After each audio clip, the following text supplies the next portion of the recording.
Olá a todos, tudo bem? Sejam bem-vindos a mais um vídeo. O tema de hoje é um tema que eu particularmente sou apaixonada, gostei muito de aplicar, e é um tema que traz um poder, quase que um superpoder para você aí, SM no seu dia a dia de trabalho, tá? Então, é um conceito que talvez tenha passado aí pela faculdade, por algum curso que você fez, estudando para alguma prova de certificação na área, e às vezes você não tem ideia de como ele faz toda a diferença aí no teu dia a dia do trabalho, tá bom? Então, eu tô falando particularmente hoje de Definition of Red, tá? É um conceito que ajudou muito aqui dentro do projeto Geristando, e eu vou te explicar o porquê. A gente estava no fluxo upstream. Novamente, se você não viu ainda o vídeo sobre fluxo upstream, eu recomendo fortemente que veja para poder entender aqui o fluxo de trabalho, né, o que a gente está fazendo, as tarefas em desenvolvimento. Mas enfim, a gente estava aqui trabalhando no fluxo upstream, implementando, e as áreas conseguiam ver a funcionalidade desse fluxo, porém a gente ainda estava com alguns travamentos, e esses travamentos eram por conta de que as áreas não estavam conseguindo compreender o que uma precisava da outra para desenvolver.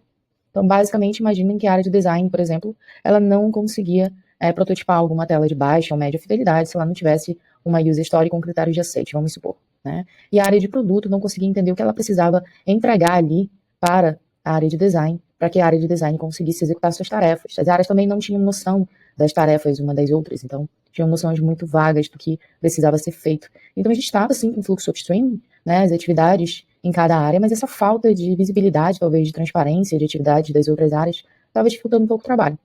Então, numa mentoria, né, junto ali com o meu mentor ágil, que é o Aurélio, a gente conversou sobre isso, e eu, antes da mentoria, estava fazendo uma atividade que eu imaginei que ela ia ajudar nesse processo, que era desenhar um fluxo. Então, eu sentei com cada área específica brevemente, e a gente começou a construir um fluxo. Você vê que ele está meio caótico aqui, né? Mas a gente estava construindo um fluxograma, o que basicamente cada área iria fazer, ou precisa fazer, né, para poder executar o trabalho, tá?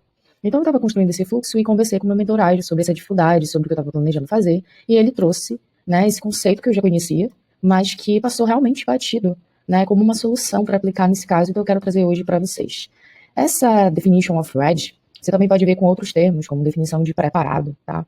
É um termo que é bastante utilizado. A gente também vai ver aqui definition of done, né, que é a definição de feito, que é basicamente o paralelo da definition of red, tá? Então eu acho importante também trazer esse conceito, para não confundir. E eu trouxe aqui algum tipo de conteúdo para vocês, brevemente, para a gente perpassar por ele e entender, ter uma visão um pouco mais clara do que cada um representa. Vou começar aqui com o conceito de definition of red, que é a definição de critérios que uma tarefa ou uma história de usuário precisa atender antes de ser considerada pronta para ser iniciada pelo time de desenvolvimento, tá bom? O objetivo da definition of red, tá, é garantir que as tarefas estejam claras, bem definidas e que todos tenham os recursos e informações necessárias para serem desenvolvidas com sucesso. Você vê que isso bate especialmente onde eu estava falando, que era a nossa dificuldade, né? Vou te dar um exemplo, então, de uma definition of red, né? De algumas, na verdade. A gente tem uma história de usuário aqui, bem básica, como um cliente quer visualizar o catálogo de produtos para realizar uma compra online. E aqui a gente tem exemplos de definition of red, ok? Então, por exemplo, essa história, ela ter critérios de aceite bem definidos, pode se classificar como uma definition of red, tá? Ou essa história ter, por exemplo, casos de teste bem definidos, aqui está duplicado, hein?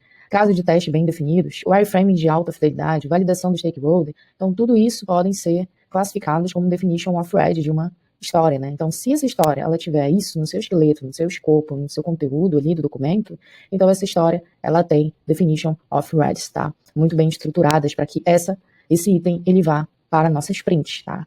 Então, como paralelo, a gente tem definition of done, tá? Definição de feito, que já é uma história, né, considerada concluída ou um item pronto para entrega, ok? Então é a definição de critérios que uma tarefa história de usuário precisa atender para ser considerada concluída. O objetivo é garantir que as tarefas atendam todos os requisitos de qualidade, estejam prontas para serem utilizadas pelo usuário. Então aqui você pode ver que já se trata de uma definição lá depois do nosso sprint, ok? Então a gente tem a mesma história aqui, trazendo aqui exemplos para vocês. Ela, por exemplo, pode ter uma definition of done, definição de feito, né, de pronto, como uma funcionalidade testada e funcionando conforme os critérios de aceite. Ela tem que ter a documentação atualizada, ela tem que ter um código revisado e aprovado, tá? Ela deve ser implementada em ambiente de produção, sem bugs críticos ou impedimentos. Então, essa listinha aqui de definition of don'ts, né, ela garante que essa história está pronta, completamente pronta, feita, implementada, como vocês podem ver. Já a definition of red, ela garante que essa história está preparada para ser desenvolvida. Ok? Então, antes de chegar ali na sprint, a gente vai ter uma história de usuário, um item que abrange esses requisitos, tá? Para que essa história possa ser desenvolvida tranquilamente, por assim dizer, né? Quais são os benefícios aí que essas definições trazem?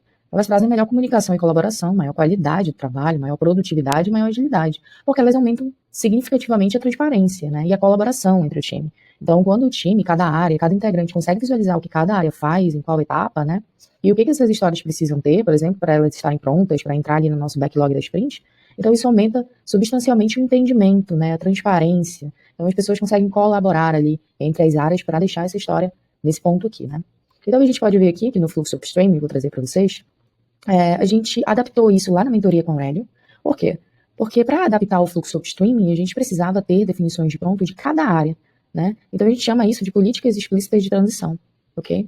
Então a gente adaptou o conceito de definition of red, que poderia ser no total aqui. Quando a gente chegasse aqui em refinado, a gente ia checar se a história ela tem todos os itens. A gente fez um fluxo aqui no qual, para que um item ele passe para outra área, ele precisa atender uma definição de preparado, tá? Então, quando ele atende esse checklist de definição de preparado, aí sim, ele pode passar para a próxima área, tá? Então, vamos supor que esse item vem aqui de negócio, da área de produto também, ele esteja em refinamento. Quando o refinamento conclui, o refinamento de negócio precisa ter atingido uma série de itens para passar para prototipação, para a área de design, executar suas atividades, por exemplo.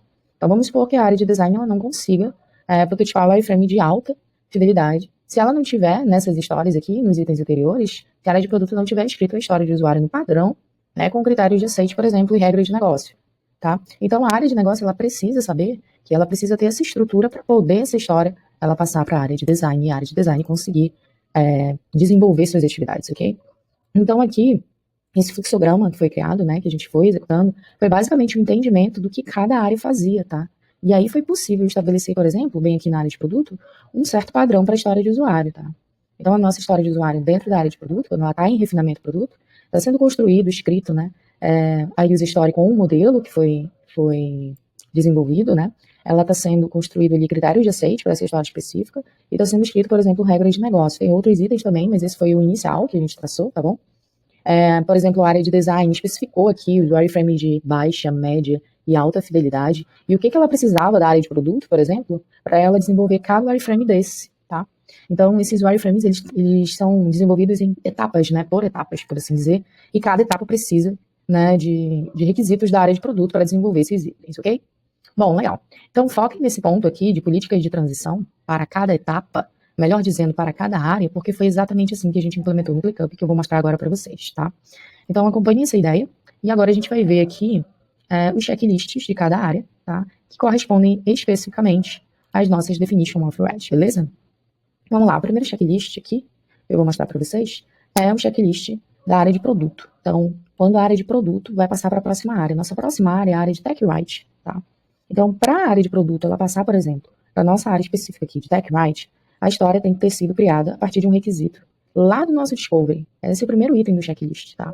Então, se esse item ele não for uma ideia que nasceu lá do Discovery, então ele não abrange essa nossa definition of red, ele não faz parte, ele não segue, tá? Então, a história, ela segue dessa maneira, né? A ideia, ela segue dessa maneira. Então, outro exemplo, por exemplo, aqui, a user story possui em sua estrutura o formato padrão estabelecido de regras de negócio, no mínimo uma, tá? Então, esse é um outro exemplo de definition of red aqui da área de produto que precisa ser executado. Então, quando a área de produto ela marca todo esse checklist, significa que ela atingiu esse objetivo, e aí sim, esse item está pronto para ser passado para a próxima área, que é a área de Tech Write. Podem ver aqui, né? E aí, o que a área de Tech Write ela faz? Ela é de responsabilidade das QAs aqui do projeto, como vocês podem ver aqui, tá? E a área de Tech Write ela faz um refinamento, né? E desse refinamento nascem, por exemplo, os casos de teste, okay? Que são incorporados aqui às nossas histórias, tá?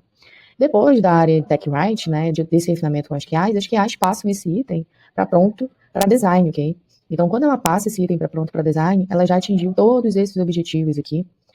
Então, esse item ele pode seguir para essa área. Então, vocês podem ver que aqui nós temos outras atividades dentro da área de design, são atividades macro também, e assim sucessivamente, chegando na área de refinamento técnico, que é a nossa última área, né? Que é a área que vai passar esse item para o nosso pronto para desenvolvimento, né? Que é a nossa última coluna aqui. Então, a área de refinamento técnico é a última área aqui, antes de chegar no pronto para desenvolvimento. Quando ela chega pronto para desenvolvimento aqui, todos os checklists estão marcados, e assim, esses itens mais refinados aqui, eles podem ser conversados lá no nosso sprint plan para entrarem no backlog da sprint, ok?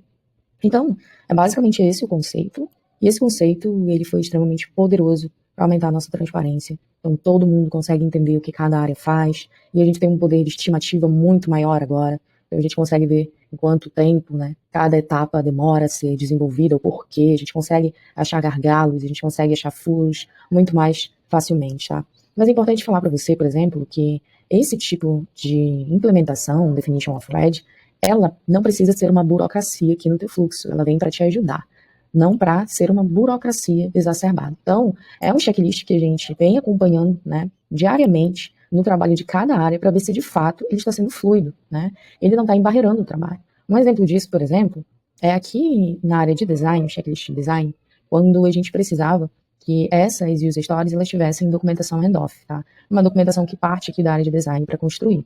Só que esse tipo de documentação ele é bastante abrangente, né? E é uma tarefa que vai ser executada. Mas o que foi que a gente fez? A gente priorizou, tá? Passar esse item, esse card, para refinamento técnico sem a documentação handoff, para que essa documentação ela seja construída paralelamente à área de design, enquanto a área técnica faz o seu refinamento. Ela independe dessa atividade, tá? Então, essa atividade, essa documentação, ela pode ser anexada ali no final, sem problema nenhum, tá? Ou aqui no meio do trabalho do refinamento técnico. Então, esse é um exemplo de adaptação, tá? Que a gente utilizou para que a gente não prenda, né? Para que a gente não obstrua o fluxo, né, de trabalho com tarefas que elas podem ser paralelas ou independentes, tá bom? Então, esse vídeo tratou especificamente de Definition of Red, a gente fez um apanhado ali em Definition of Drawing também, e eu indico fortemente que você veja esse conceito, veja se faz sentido esse conceito para você, tá? A gente trabalha ele aqui no projeto, e ele surtiu efeitos poderosos aqui, como eu falei para vocês, de transparência, de inspeção, de adaptação, e a gente está conseguindo agora trabalhar todo mundo na mesma página, tá? Então, daqui a pouco a gente vai startar mais uma sprint, né, nossa sprint, com esse item muito bem refinado por todas as áreas, tá? A gente também tem que ter um cuidado para a gente não pensar no modelo cascata, a gente tem que ter uma visão muito estratégica, como eu falei para vocês, esse exemplo agora da área de design, para que a gente não embarrere com burocracia, tá? Então, o SM ele tem que estar muito, muito ligado para que esse tipo de definição ele não fique cravado em pedra, né? Que a gente consiga adaptar realmente o que está funcionando ou não. Aqui no projeto, diariamente, a gente está se comunicando para ver se o checklist ele de fato está funcionando, né? Se todos os itens estão fazendo sentido e estão sendo desenvolvidos de fato, né? Então, ele tem sido, assim, um grande superpoder aqui pra gente no projeto, e o fluxo tem andado muito bem, muito graças a ele, tá bom? Então, indico para você dar uma olhada nesse conceito, ver se faz sentido para você aplicar, porque aqui foi muito significativo mesmo. Espero que tenha gostado desse vídeo, continue aqui com a gente e até a próxima.